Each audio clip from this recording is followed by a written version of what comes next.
अगर आप नमाज पढ़ते हैं, हमारे बहुत सारे भाई जब नमाज पढ़ते हैं उनको ये भी पता नहीं कि हाथ कहाँ बांधना है, कोई नीचे बांध रहा है, कोई बिल्कुल ऊपर बांध रहा है, कोई पेट पर बांध रहा है। भाई साहब, न पेट पर हाथ बांधना सुन्नत है, न नाफ के नीचे सुन्नत है, न बिल्कुल ऊपर सुन्नत है। सीने पर हाथ बांधना है। रुकू में जाना है तो पीठ को बिल्कुल बराबर रखना है, पीठ को और सर के लेवल को बराबर रखना है। सजदे में जाना है तो कम से कम बदन का 7 हिस्सा जमीन पर होना चाहिए, दोनों हाथ जमीन पर होना चाहिए, दोनों घुटना जमीन पर होना चाहिए, दोनों पैर की हथेली जमीन पर होनी चाहिए और नाक और माथा जमीन पर होना चाहिए। नमाज पढ़ रहा है आदमी लेकिन सही तरीके से नहीं पढ़ रहा है।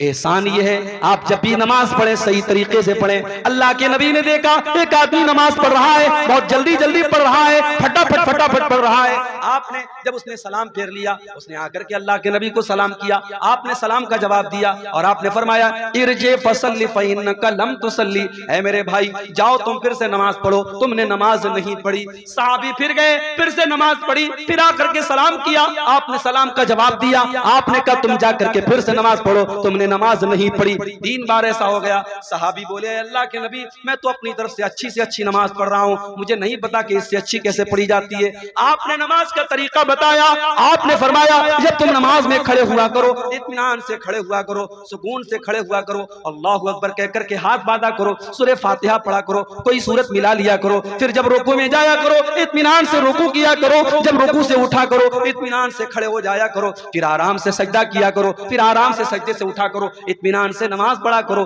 तब जाकर के तुम्हारी नमाज पूरी होगी। एहसान का एक मतलब ये भी, जो काम करो परफेक्ट तरीके से, सही तरीके से करो।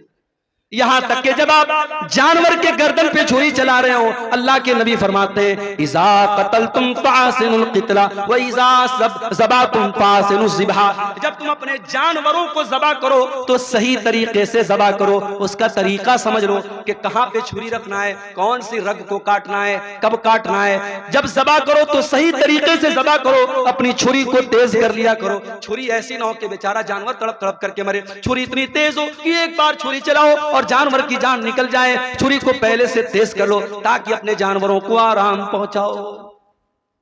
तो यह है एहसान का दूसरा मतलब। एहसान का तीसरा मतलब भलाई करना, अच्छा सलूक करना, अपनी जबान के जरिए, अपने अमल के जरिए फायदा पहुंचाना, एहसान करना। और जब एहसान आप करेंगे तो सबसे पहले किसके साथ करेंगे?